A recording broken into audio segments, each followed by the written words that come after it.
장혜영 의원 초대했습니다. 안녕하십니까? 네, 안녕하세요. 어서 오십시오. 반갑습니다. 나와주셔서 감사합니다. 네, 불러주셔서 고맙습니다. 네. 국회에 입성한 지가 벌써 3년이 넘은 거죠? 그렇죠. 이제 3년이 넘었네요. 6월이 됐으니까. 네. 청년 정치인으로서 국회에 들어가 보시니까 3년 동안 어떠셨는지 네. 직접 보고 겪은 국회는 어떻던가요? 네, 일단 국회 밖에 있었을 때는 국회의원들이 되게 일을 안 한다고 생각을 했었는데 들어와 보니 사실은 굉장히 나름대로 열심히 돌아가고 있는 곳이 또 이곳 국회구나라는 생각도 들었지만 국회의원들이 중요하다고 생각하는 일과 국민들이 중요하다고 생각하는 일 사이의 괴리 같은 것들이 좀 크다 이런 생각을 많이 하기도 했습니다. 어떤 거든가요? 주로 국회의원들이 중요하다고 생각하는데 국민들은 별 그렇지 않은 게 주로 어떤 겁니까? 이제 국회의원들은 사실 눈앞에 있는 굉장히 당파적인 문제들에서 어떻게 이익을 취할 것인지를 좀 더 중심에 두는 반면에 이제 국민들의 경우에는 결국 우리 사회가 큰 방향에서 어디로 나아갈 것인가. 예를 들면 불평등 문제를 어떻게 해소할 것인지 아니면 기후위기 문제를 우리가 제대로 대처하고 있는지 이런 부분에서 좀 더 중요성을 두고 계시는 게 아닌가 싶습니다. 네. 어쨌건 이제 그 전까지는 주로 이제 소수를 대변하시고 이제 그런 운동들을 많이 하셨는데 어떻게 국회는 주류지 않습니까? 우리 사회 주류. 네. 들어가 보니까 생각보다는 그래도 일을 열심히 하고 있더라. 그렇죠. 그러니까 저는 국회의원들이 국회에 입성하면서는 네. 모두가 그래도 우리 사회의 공적인 발전을 위해서 나름의 꿈을 가지고 들어온다고 생각합니다. 네, 네. 하지만 그 안에서 실제로 국회가 돌아가는 것은 다양한 생각이 다르거나 혹은 정치적인 이해관계가 다른 집단들이 논의를 하고 합의를 하거나 혹은 싸우면서 실질적인 내용들이 결정되다 보니까 네. 이제 그 안에서 실제로 이룬 뜻을 관철하거나 유의미한 성과를 내기는 굉장히 어려운 구조에 있다. 싸움은 많이 하지만 실제로 얻는 것이 별로 없는 구조인 것 같다는 생각도 많이 했습니다. 국회 생산성이나 내놓는 결과물에 대해서 점수를 준다면 지난 3년 동안 평가한다면 몇 점 정도 주시겠습니까? 평가를 한다면 저는 21대 국회는 너무 안타깝지만 네. 재수강이라고 생각합니다. 네. 학점으로 따지자면. 예. 왜냐하면 21대 국회에 시작했을 때 첫 번째 대정부 질문에서 제가 그런 말씀을 드렸어요. 그러니까 그 어느 때보다도 이제 민주화 운동에서 정말로 우리 사회를 위해서 헌신했었던 많은 사람들이 대거 국회의원으로 입성한, 말하자면 586 민주화 운동 세대가 대거 입성한 것이 이번 21대 국회인데 그런 우리 사회를 바꿀 수 있었던 커다란 동력이었던 세대가 지금 우리가 마주하고 있는 불평등, 차별, 기후위기 이런 문제들을 다시 한번 힘을 내서 돌파할 수 있는 힘이 되기를 바란다라고 얘기를 했지만 우리 사회의 불평등 지난 3년 동안 더 심해졌고요. 차별 문제 더욱 심각해졌습니다. 그리고 기후위기 말할 것도 없죠. 그렇기 때문에 지금 우리 국회에 주어져 있는 세 가지 과제를 제대로 해내지 못했다는 측면에서 전 좋은 학점을 주긴 좀 어려울 것 같습니다. 네. 최근에 국회에서의 이슈라면 이제 체포동의안이 부결됐었던 것 아니겠습니까? 돈봉투 사건 2명의 의원에 대해서 어떻게 평가하셨습니까? 민주당의 어떤 이 도덕 불감증을 국민들께서 또다시 확인하시게 되는 계기가 되지 않았나라고 생각을 합니다. 사실 저희가 체포동의안을 표결하는 것이기는 한데 그 의미를 보자면 이 영장실질심사동의안이라고 표현하는 게 전 적절하다고 생각하고 왜냐하면 이 영장실질심사라고 하는 것은 대한민국의 모든 국민들에게 동등하게 적용되는 절차적인 원칙이지 않습니까?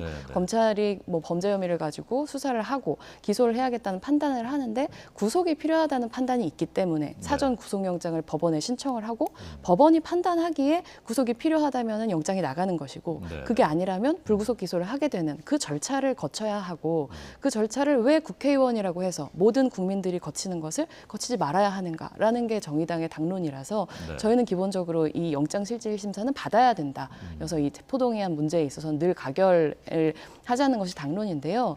이번 이 돈봉투 사건의 경우에는 민주당에서 아무래도 검찰에서 당 관련된 어떤 수사나 이런 기소건이 들어오면 이제 검찰의 어떤 정치적인 공격이라고 규정하는 경우가 많았는데 이번 경우에는 예외였습니다. 이재명 대표가 검찰에서 신속하게 수사해주기를 바란다라고 했었던 건인데 정작 이 영장실질심사에 있어서는 또다시 부결을 내는 결과를 가져온 것은 앞뒤가 맞지 않는 것이고 지난 코인 문제에 이어서 또다시 민주당의 어떤 도덕적인 문제를 스스로 해결하지 못하는 모습을 국민들께서 보신 거라고 생각합니다. 네. 국회의원이신데 의원 불체포 특권은 필요하다고 생각하십니까? 아니면 없어져야 된다고 보십니까? 저는 이제는 이제 역사의 산물로 없어져도 되는 시기이지 않나라고 생각은 합니다. 네, 민주당의 이제 도덕 실종, 도덕 불감증을 보여준 사례라고 하셨는데 제3당 의원이셨으니까 네. 국민의힘 그리고 이제 민주당 1당, 국민의힘 2당에 대해서 그동안 보신 걸 촌평으로 하자면 이런 것 같더라 어떻게 말씀하시겠습니까? 국민의힘과 민주당은 현수막으로는 불구대천의 원수처럼 싸우지만 감세 정치에 있어서는 둘도 없는 파트너다 이렇게 말씀드리겠습니다. 감세에 있어서는 예. 그게 이따 또 하고 싶은 얘기가 있으시죠? 네, 있습니다. 네, 알겠습니다. 네. 자, 이제 최근에 주목받은 장혜영 의원의 주목받은 문제가 이제 그 제3 세력. 지금 이제 민주당, 국민의힘 둘 다 국민들한테 이제 크게 지지를 받지 못하고 있기 때문에 총선 앞두고 제3당이 나오는 것이 아니냐라는 것이거든요. 제3당이 필요하다고 생각하십니까? 제3당은 필요하지요. 네. 그리고 국민들께서도 그 필요성을 더 크게 인정하고 계시다고 네. 생각합니다. 지금의 정의당이 아닌 다른 제3당이? 네, 그렇다고 생각합니다. 정의당 의원으로서 하기에는 너무 안타까운 얘기지만요. 네. 그래서 류호정 의원하고 이제 그 정의당 내에서 세 번째 권력이라는 그 모임을 함께하고 계시고 류호정 의원은 금태섭 전 의원하고 그저께 국회에서 포럼도 같이 개최하셨던데 네. 뭔가 연결고리가 좀 있는 겁니까 지금? 연결고리라고 한다면 내년에 다가온 총선에서 또다시 국민의힘 아니면 민주당이라고 하는 이 선택이 반복되면 대한민국 사회에 미래가 없다. 이런 전망을 공유하고 있는데 연결점이 있다고 생각합니다. 네. 이런 정치가 다시 한번 반복된다면 특히나 이런 복합 위기의 시대에 우리 사회가 가지고 있는 너무나 큰 힘들이 소실될 가능성이 있기 때문에 국민들께 뭔가 그 두 당이 아닌 새로운 정치적인 대안을 드려야 된다라고 하는 고민을 정의당에서 굉장히 치열하게 하고 있고 네. 정의당 밖에 있는 다른 책임 있는 정치인들도 비슷한 고민을 많이 하고 있는 것 같습니다. 네. 그 대안이라는 것이 이제 1번도 싫고 2번도 싫으니까 뭔가 하나 더 이렇게 선택지가 있어 이게 아니라 우리는 이런 겁니다. 이 두 당과는 다른 그게 뭔가 있어야 되는 것 아닙니까? 어떤 그렇죠. 것입니까 그게? 저는 결국에는 우리 사회의 문제를 풀어나갈 대안 그리고 그 대안을 이야기할 용기가 있는 새로운 정치 세력을 구성할 수 있는가 없는가라는 문제라고 봅니다. 네. 사실 더불어민주당과 국민의힘이 정의당보다는 훨씬 더 지금 국민들의 많은 지지를 받고 있는 것도 사실이고 그 두 당이 국민들의 지지를 안고서 국회에서 노력을 하지 않았던 것은 아니에요. 하지만 그럼에도 불구하고 두 당이 번갈아서 집권하면서 만들어온 우리 사회의 모습이 과연 너무나 행복하고 긍정적인 것인가라고 할 때 그렇지 않다는 것을 많은 시민들이 지금 몸으로 체감하고 계시지 않습니까? 네. 불평등을 해소하려고 할 때, 그리고 기후위기를 해소하려고 할 때, 차별을 해소하려고 할 때 중요한 것은 시민들을 설득할 수 있는 자세가 되어 있어야 된다고 생각합니다. 네. 시민들의 환심을 사는 것 대신에 시민들을 설득하고 우리가 정말로 이 부분이 어렵지만 돌파해야 더 나은 미래로 나아갈 수 있다는 얘기를 할 수 있어야 되는데 지금의 양당 정치는 그 부분에서 정확하게 실종 상태라고 저는 생각합니다. 그러니까 지금 제가 이해하기로는 이제 우리가 이제 많이 드십시오. 네. 정치 이른바 이제 전국의 정치의 이슈들 이런 거대 담론들이 아니라 실제 생활에 와닿는 기후 문제라든가 뭐 이런 것들에 대해서 현실적인 목소리를 내는 그런 대안 세력이 필요하다 이제 그런 뜻인가요? 네, 그러니까 문제 해결을 하는 정당이 필요하다라는 것이죠. 문제가 아닌 것들도 정쟁을 위해서 당리당략을 위해서 문제로 만드는 정치가 아니라 이제는 좀 우리 사회에 산적해 있는 문제를 만드는 정치. 그것이 만약에 지금 주어져 있는 진보나 보수의 틀을 뛰어넘어야 한다면 그것도 뛰어넘어서 정말로 국민들이 필요하다고 생각하는 문제를 해결할 수 있는 정치가 필요하다는 것이죠. 네. 정의당은 그런 역할을 잘 하지 못했습니까? 최선을 다했지만 안타깝게도 부족했다고 생각합니다. 앞으로도 안 된다고 생각하십니까? 정의당으로는? 정의당에 대한 국민적인 평가는 저는 이제 안타깝게도 끝났다고 생각합니다. 저희가 수많은 노력을 하고 있지만 그리고 그 안에서 여러 가지 실수들도 하고 있지만 네. 움직이지 않는 이 지지율이라고 하는 것이 정의당의 그런 국민적인 평가를 보여주는 뼈아픈 기준이라고 생각을 하고 저는 근데 국민들이 정의당은 그러니까 아무것도 하지 마가 아니라 이 다음 총선에서 책임 있는 정치 세력으로서 다시 대안 세력으로 인정받을 수 있는 새로운 기획을 내놓아라. 이렇게 요구하고 계시다고 생각하고 네. 그렇기 때문에 정의당도 이제 정의당으로 어떻게 선거를 잘 치를 것인가를 고민하는 대신에 어떻게 재창당할 것인가라고 하는 것을 이 신당 창당이라고 하는 안을 포함해서 논의하고 있는 것입니다. 네. 당 주류에서도 그렇게 생각하시나요, 지금? 정의당 주류에서도? 제가 만난 많은 정의당의 책임 있는 정치인들 그리고 네. 당원들께서도 이제는 신당을 창당하는 것이 정의당의 재창당이다. 이런 의견에 공감해주고 계십니다. 네. 지금 이제 꿈꾸시는 제3당, 제3세력 신당이 그 젊은 세대들을 대변한다 그런 의미도 갖고 있는 겁니까? 모든 세대를 대변해야 한다고 생각하고요. 근데 그 청년이 가지는 의미는 그것은 뭐 대한민국뿐만이 아니라 전 세계 어디에서나 인간의 생애를 생각한다면 네. 청년이 그 나라의 미래다 이런 보편적인 정도의 의미가 있는 것이고요. 네. 새로 만들어지는 세력은 대한민국의 모든 세대가 골고루 지지할 수 있는 그런 정당이어야 된다고 생각합니다. 네. 제가 그걸 여쭤본 것은 이제 그 실용이라는 관점에서 지금 두 당이 지향하는 대변하는 것과는 다른 생각을 하는 이제 청년들한테 중요하진 않은 문제를 가지고 싸운다 그런 생각들을 청년들이 많이 하고 있는 것이 아닌가 이제 그런 의문 때문에 궁금증 때문에 여쭤본 겁니다. 네. 네, 저는 청년 세대가 중요하다고 생각하는 어떤 특정한 문제가 있다기보다는 가치의 문제가 있다고 생각합니다. 네. 우리가 이제 역사를 지나면서 특히나 공정이라고 하는 키워드가 이제 지난 몇 년 동안 우리 사회의 청년들이 중요하게 생각하는 키워드로 많이 소개가 되었었는데요. 공정만큼이나 또 평등 이런 키워드들도 청년들의 키워드이고 이것은 사실 청년만의 문제가 아니라 이제는 세대 보편적인 가치의 문제다. 저는 네. 이렇게 보고 있습니다. 예. 거기에 민감하게 반응하는 것이 청년 세대일 수는 있지만요. 네, 알겠습니다. 어쨌건 이제 제3당이 출연을 한다면 원내 입성을 해야 의미가 있는 것이지 않습니까? 그렇죠. 의석을 확보해야. 네. 현실적으로 지금 장 의원님은 내년에 총선 때 어디서 출마하실 계획이신 거죠? 저는 마포구 을에 최근에 사무소를 냈습니다.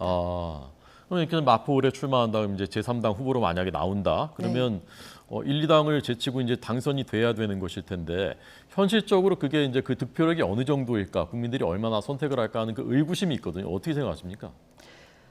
당연히 의구심을 가지실 수 있다고 생각하는데 네네. 저는 현재를 가지고 미래를 판단하는 것은 지금처럼 불확실한 시기에는 바람직한 태도는 아니라고 생각합니다. 지금 책임 있는 정치인이라고 한다면 정치가 변화하고 그를 통해서 사회가 변화하기를 바라는 시민들의 바람을 잘 읽고 그런 변화를 가능하게 할 수 있는 세력을 만들어서 보여드릴 수 있다면 네. 우리 시민들께서는 저는 새로운 돌풍을 만들어 주실 수도 있는 분들이다. 얼마든지 지금까지 그래왔고 앞으로도 그럴 것이라고 생각합니다. 네. 그런데 서울 마포을에서도 당선될 가능성이 있다. 그럼요. 네, 알겠습니다. 혹시 뭐 그 양향자 의원은 지금 무소속인데 그분도 이제 곧 신당 창당한다고 하는데 그런 분하고도 예컨대 연대 가능성이 있나요? 양향자 의원님께서 신당하신다는 거는 저도 뉴스로는 봤는데 네네. 그 당에 대해서 알려진 게 하나도 없어서 네. 좀 그 당에서 어떤 비전을 가지고 계신지 양 의원님 어떤 생각을 하시는지 좀 봐야 될 것 같습니다. 네, 알겠습니다. 정의당의 청년 정치인 그 장혜영 의원께서는 최근에 이제 그 중국 대사 발언하고 오늘도 민주당 의원 5명이 이제 7명이 또 이제 중국으로 출국했는데 한중 관계 지금 상황하고 그 싱대사 발언하고 이런 것에 대해서 어떻게 생각하십니까? 싱하이밍 대사의 발언은 외교 관례에 잘 들어맞는 발언은 아니었다라고 생각합니다. 분명히 관례를 뛰어넘어서 노골적으로 그런 한국의 정치를 비판한 부분이 있고요. 그래서 그 부분에 대해서는 대한민국 정치인으로서는 저는 불편함을 느끼는 부분이 분명히 있습니다. 네. 우리 정부의 대응에 대해서는요? 우리 정부가 이 문제를 그냥 묵과하고 넘어가서는 안 된다고 생각하지만 또 지나치게 반응하는 것도 저는 적절하지 않다고 생각하고 네. 기본적으로 그것이 대중 외교가 됐든 대미 외교가 됐든 대한민국의 외교는 저는 기본적으로는 고구마 외교가 맞다 이렇게 생각합니다. 고구마 외교. 네. 조금 좀 답답한 듯이 가라라는 건가요? 그렇죠. 왜냐하면 세계 초강대국들과 네. 우리가 이제 선진국으로서 함께 외교를 하고는 있지만 그럼에도 불구하고 여러 강대국들 사이에서 우리는 굉장히 균형 잡힌 외교 그리고 실리를 취하는 외교적인 스탠스를 취할 필요가 있기 때문에 당장 속 시원하게 발언하고 나면 속은 시원할지 모르지만 네. 그것이 다 어떤 외교적인 후과로 돌아올지 결국에는 우리 국민들의 불편으로 돌아올지를 같이 생각해야 되는 게 위정자의 기본 기본이라고 보기 때문에 네. 한국의 외교는 기본적으로 사이다가 아니라 고구마가 맞다라고 저는 보는 쪽입니다. 네, 알겠습니다. 입법 활동 여러 가지 하시면서 이제 주로 집중적으로 주목하시고 이제 많이 활동했던 것이 저희 기억에 있는 게 이제 장애인 정책 문제, 네. 그다음에 아까 말씀하신 기후 위기, 그다음에 아까 또 이제 감세도 얘기하셨고 하셨는데 제일 중요한 건 지금 어떤 겁니까? 장 의원님의 그 우선순위 속에서. 정말 어렵네요. 네. 정말 어려운데 지금 너무너무 시급한 것은 저는 기후위기를 돌파하기 위한 정책적인 노력이 가장 중요하다고 생각합니다. 네. 왜냐하면 기후위기는 전 지구적인 문제이기 때문에 이 문제를 제대로 해결하지 못하면 우리가 가지고 있는 문명 자체가 붕괴할 위기에 처해 있기 때문에 그렇습니다. 네, 어떤 노력을 해야 됩니까? 일단 에너지 전환의 문제가 가장 시급하다고 봅니다. 우리 대한민국이 세워온 모든 이 부는 화석연료에 기반하고 있기 때문에 네네. 이것을 하루라도 빨리 재생에너지의 기반으로 지속 가능하게 변화시키는 노력이 중요하고 그리고 그것에 맞춰서 이제 더 이상은 이렇게 지구라고 하는 이 물리적인 우리에게 주어진 환경은 끝없이 팽창할 수 있는 것이 아니기 때문에 네. 마치 지구가 끝없이 팽창할 수 있는 것처럼 여기는 라이프 스타일도 이제는 좀 바꿔야 된다는 얘기를 정치가 해야 됩니다. 네. 그것에 연관되어서 지금 뭐 당면에 있는 과제 중에 하나는 뭐 전기요금을 어떻게 적정화할 것인가의 문제 이런 것들도 다 포함이 되고요. 네. 전기요금은 좀 올려야 되나요? 전기요금이 지금은 너무 낮지요. 너무 낮은 전기요금을 인위적으로 지금 정부가 억누르고 있고 그 이유는 전기요금의 인상 필요성을 모르는 것이 아니라 이것이 정치적으로 인기 없는 주장이기 때문에 그것이 민주당 정부이든 국민의힘 정부이든 막론하고 이 일에 손대지 않고 모든 위기를 계속 미래 세대의 문제로 넘기고 있는 것이거든요. 물론 취약계층에 대한 어떤 에너지 지원 같은 것들은 너무나 필요한 것이고 거기에 이견이 있을 거라고 생각하진 않습니다. 그러나 국민적으로 불편할 얘기 하지만 충분히 설명드리면 이해해 주실 얘기를 제대로 안 하고 있는 정치가 저는 굉장히 문제라고 생각합니다. 네. 아까 그 국민의힘하고 민주당이 현수막으로는 무슨 원수인데 불구대천의 원수인데 감세 정책에서는 뭐라고 표현하셨죠? 뭐 최고의 파트너. 최고의 파트너. 네. 무슨 뜻인가요? 뭐 말 그대로인데요. 국민의힘과 민주당은 사실 적대적 공생관계라고 표현할 정도로 이제 상대 당의 입장과는 굉장히 다른 정책적인 입장 그리고 정치적인 입장을 가지고 서로를 공격하고 있지 않습니까? 일상적으로. 하지만 이렇게 감세 정책을 추진할 때에 있어서는 거의 아무런 이견이 없이 그냥 일사천리로 통과시키는 것이 지난 3년간 제가 보아왔었던 세제 정치였었고 특히나 작년에 윤석열 정부가 출범하면서 굉장히 대대적인 감세 법안 패키지를 통과시켰는데 민주당 그것도 국회에서 169석이라고 하는 절대 다수를 차지하고 있는 민주당이 그 법안을 통과시켜줬어요. 네. 그리고 그 결과로 올해만 하더라도 벌써 세수가 34조 원이 덜 거쳤고요. 네. 올해 말까지 가면 이게 세수 펑크가 50조까지 가게 될 것이다라고 하는 것이 국책연구원들의 공통된 예견입니다. 네. 그런데 이런 상황에서 이 세수 감소시켰던 것을 다시 되돌린다. 감세 조치를 철회하거나 혹은 재정 안정을 위해서 증세를 해야 된다. 예를 들면 탄소세를 걷는다. 이런 책임 있는 대안을 내놓는 대신에 민주당에서는 며칠 전에 추경을 해야 된다. 나라가 이 상황에서 빚을 더 내야 된다. 이런 무책임한 주장을 하고 있는 걸 보면서 저는 참 안타까운 마음이 많이 듭니다. 네. 감세 문제는 사실 이제 논쟁이 있는 문제이고 법인세 인하는 현 정부에서 이제 조치하면서 우리나라 대기업들이 해외에 쌓아놨던 그 잉여금들을 우리나라로 들여와서 투자하고 있다라는 보도도 최근에 거액이 투자되고 있다 그런 보도도 있었거든요. 그런 효과도 있는 것 아닙니까? 하지만 낙수 효과란 존재하지 않는다라고 하는 것이 지난 역대 정부들의 수많은 이 법인세에 관련된 논의들에서 실증적으로 드러난 결과라고 봅니다. 그리고 이번 정부가 건드린 것이 법인세뿐만이 아니라 소득세도 있고요. 네. 특히나 작년 말에 선거를 앞뒤로 해서 이미 도입하기로 양당이 합의했었던 코인에 대한 코인 과세 그리고 금융투자 소득세 이런 것들도 다 이연해졌거든요. 이런 문제들에 대해서 자신들의 이 무리한 감세 정책을 추진하는 것에 대한 아무런 책임성을 인정하지 않고 천연덕스럽게 돈 더 필요하니까 빚내야 된다. 이런 얘기를 하고 있는 것을 저는 대한민국의 미래를 걱정하는 책임 정치라고는 생각할 수가 없습니다. 네, 알겠습니다. 자, 끝으로 이제 그 가족 중에 이제 장애가 있는 그 네, 동생이 있습니다. 이미 공개하신 것이니까 네. 그 동생께는 지난 3년 동안 조금 더 생활하기 좋은 세상이 됐습니까? 좀 진전이 있었습니까? 어땠습니까?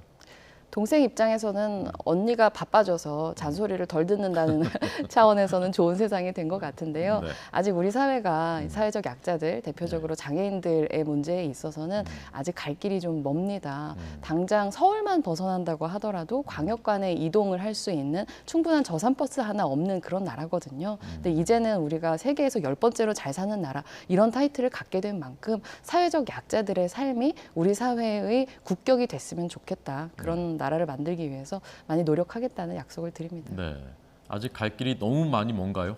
장애인 정책에서? 너무 많이 멉니다. 왜냐하면 지금 대한민국의 장애인 정책은 여전히 시혜와 동정에 기반한 것이지 장애인의 동등한 존엄을 권리로서 보장하는 영역까지는 나아가고 있지 못합니다. 네. 장애인에 대한 대부분의 돌봄은 여전히 그 가족들에게 전가되어 있고 국가나 사회가 온전히 부담하고 있지 않은 형국이거든요. OECD 기준에 비춰봐도 한참 모자란 예산을 사용하고 있고요. 네, 알겠습니다. 오늘 장혜영 의원과 이제 대화하면서 여러 가지 생각들을 저 개인적으로도 또 하게 됐습니다. 오늘 나와주셔서 감사합니다. 네, 고맙습니다.